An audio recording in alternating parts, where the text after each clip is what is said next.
Musicians played at Veterans Memorial Park as they have most Fridays this summer. But tonight was so much more than a final summer concert. I just want normal again, and Napa City Nights is normal. It's what we do every Friday night, and I just want it to kind of feel like things are back to normal. The Jacques family brought lawn chairs out to gather with their neighbors.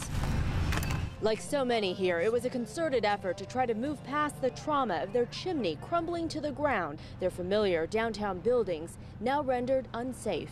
I really think that what people need is kind of a fresh start emotionally, because when the ground moves underneath you, it unsettles you.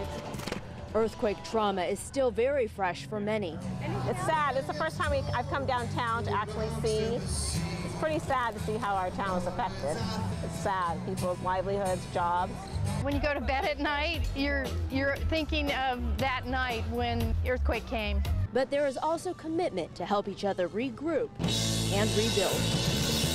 We really want everyone to know that Napa is not dead. We're all here. We're not going down without a fight. Thank you, Napa City Nights. Once again, the best thing you can do is just look us up on Facebook and like.